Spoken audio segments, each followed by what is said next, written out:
你在赖里面、跟影片里面、跟现实是3种人格，怎么会这样？大家应该会很好奇，就是我们是怎么认识的？我找他的，我看上了他。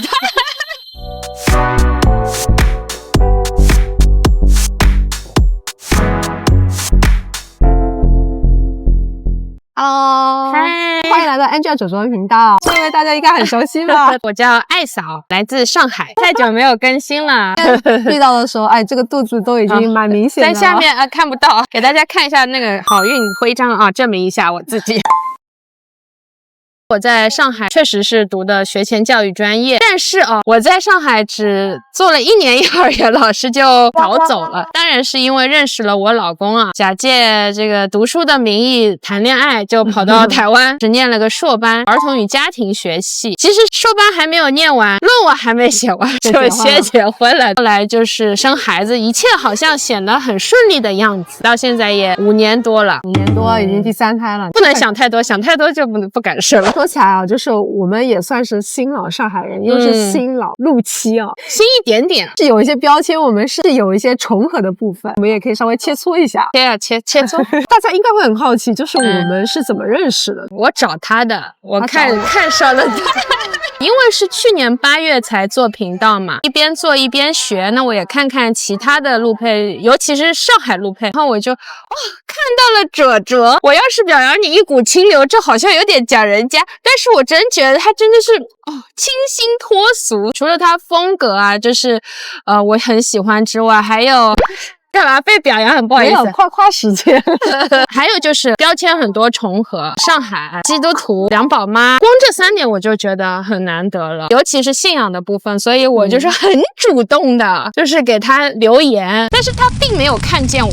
你这样讲我很不好意思，我真不知道，我每一条都读哦，因为我回的是你以前的。所以可能就是他没有推送，对，隔了几天，我按耐住我雀跃的心，我天天问我老公说他怎么还没有回我呢？哎呀，先产生一个美丽的误会。那你给我发邮件，我是很惊讶。对，我就是追女孩子，就是要多管齐下。后来就是加了那个赖聊比较多。你在赖里面、跟影片里面、跟现实是3种人格，怎么会这样？我要问你说是对我的第一印象是什么？见面的第一印象就是这个女生真是非常的娇小，又白又瘦又小。那是因为你真的是很大一只，很高，人高马大。哇，怎么？我本来是坐着的，这么高大，高挑，好不好？高大威猛。现在怀孕了是有点高大了啊。既然哪里会跟我的现实生活中怎么会不一样？省话一姐，就是沈姐，就是话很少的，感觉很高冷。对。就高贵冷艳。哎，很多人就算对我第一印象都会觉得我非常的就是高冷。对，我已经去掉你那个律师的滤镜了，因为我10句你回1句。那你对我第一印象竟然还说是我可以就是显得很亲切，我觉得已经蛮安慰的了。那是因为讲话就是打开了心房，所以就是还是比较亲切可人。好，那我自我检讨一下。不用检讨，高冷挺好的。好，这不是缺点。因为你在台湾生活真的有10几年，你觉得这么久的时间，你现在的生活是你所理想的状态吗？我跟我老公一直在往我们想过的生活这条路一直走。你说有没有达到各种阶段性目标呢？有。但是有没有很多意外呢？也有。可是我觉得总方向都是我们想过的。有没有买房子存了多少钱，或孩子上了什么学校，我好像不是以这种特别实质的目标当作是目标。你对于一个家的发展理想的状态是什么？关系和谐、幸福、快乐这样子，好像是一种感觉，是一个相濡以沫或彼此支持的一种状态。所以对你来讲，就是说如果有冲突，是你很难接受，但是如果有困难，你是可以接受的。是我们因为曾经走过好长一段，就是不断的冲突，然后也根本找不到解决方式，关系非常的焦灼。但已经3、4年前了吧，我们关系突然有一个转捩点，当然也是起起伏伏啦，但是从那时候开始，就是我跟我先生就是目标一致，有冲突还是可以解决的，不然这个家真的是要分开来了。你现在状态是你父母所期待的样子啊，不是的呀。我其实没特别想要去搞清楚他们期待的是什么，我好像从小就也没有按照他们所期待的方向发展。尤其是我来台湾，他们原本觉得我在上海是幼儿园老师，公立幼儿园老师是这种铁饭碗级别的。对，之前我妈就是其实挺反对的，但是因为我来台湾也是来念书嘛，不好太反对，他就睁一只眼闭一只眼，也是支持我来。那来都来了嘛，那结婚什么的就拦不住了啊。对，先斩后奏啊，不是先斩后奏，那是啥？就是他也没有说不同意嘛，但是他也没有说非常满意嘛，那我就按照我想的做了嘛。听你这样子讲，就是3-4年前有个很大的转折点，那是不是你自己在这边生活也有很多的转折点，就是你的态度啊，你的观念就转变很大的事情了吗？对，我觉得主要就是与人相处的态度好了，因为我以前就是很容易有一些很先入为主的观念，就觉得你老公就应该怎么怎么样，可能就是那种上海人很挑剔的眼光，这个怎么这样的来，不是应该要怎样怎样怎样，就很容易不保留空间的直接就下定论，做预设，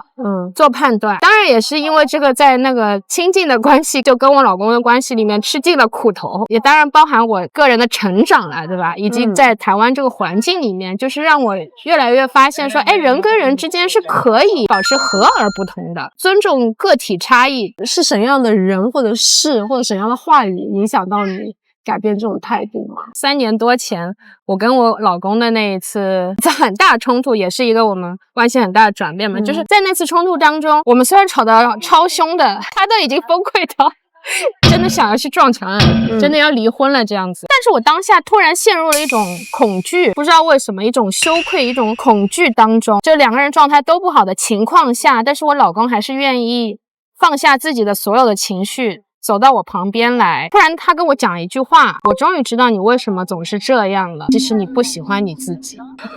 我被他这一句就是毛骨悚然了，对，直击到灵魂。然后也让我发现原来一直以来我老公其实是很爱我的，是我自己就是眼睛不知道被什么蒙住了，一直在挑剔他，一直有自己一些奇怪的标准，却没有感受到他其实是很在意我，很爱我的这样子。我觉得是他的爱融化了我。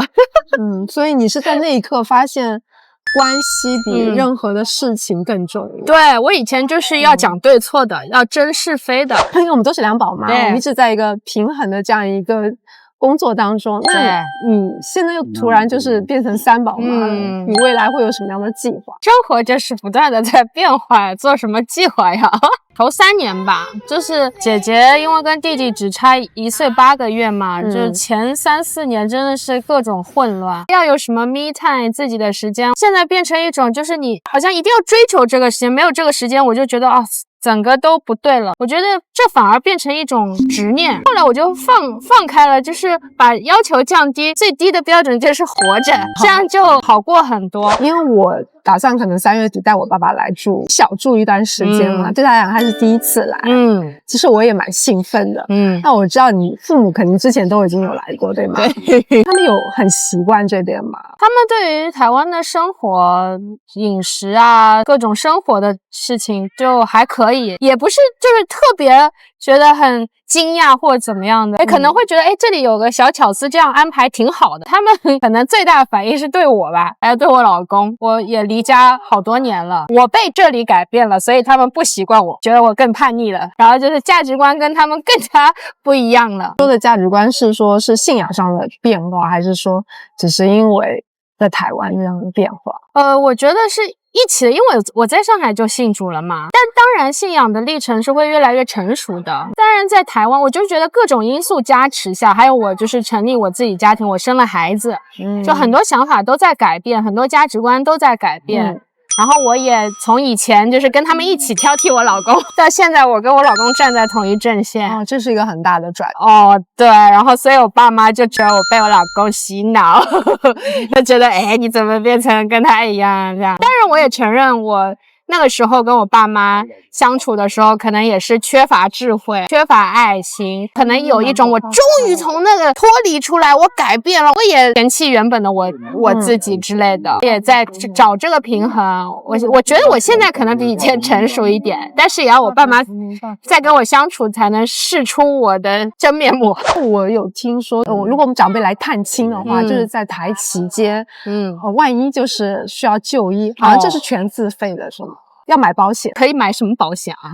类似你告诉我，什么海外旅游保险是类似这样子吗？我不清楚，就我所知的也是全自费。所以那时候我妈有一次是她就突然晕眩，我也很害怕，我们也做好了就是要准备送她去医院检查的心理准备了。对，不然多少钱呢？有病总得医嘛。但是后来她自己躺一躺又好一点。对，那你有特别带你爸妈去哪里吗？去玩吗？对啊，吃什么玩什么吗？哎呦，有点久远，想不起来了是吗？因为他们俩同时来的那一次是我刚生老大，他们也没有对什么吃的就反应特别强烈是吗？他们就买菜市场买食物自己做他们对自己的厨艺非常的自信，然后做出来的口味都是上海口味，然后我老公就有点吃不惯，然后我爸每天还要问他说这味道怎么样对，还要得到表扬这样子。我爸妈觉得台湾的海鲜是很新鲜的，他去菜市场他说那个鱼鳞闪闪发亮，好，你就这样戛然而止嘉宾还有很多话想讲，我也想听听大家就是对于我爸爸这次来，我可以带他吃什么玩什么，有什么好的建议，就是可以在我的频道下方留言。那我们今天影片就到这里，不过大家可能会发现说艾草也是发了自己的这个跟我们还差不多的这样一个背景的影片，但是我们的内容是截然不同，他的影片是讲我的事情，我的影片是讲他的事情，所以还是欢迎大家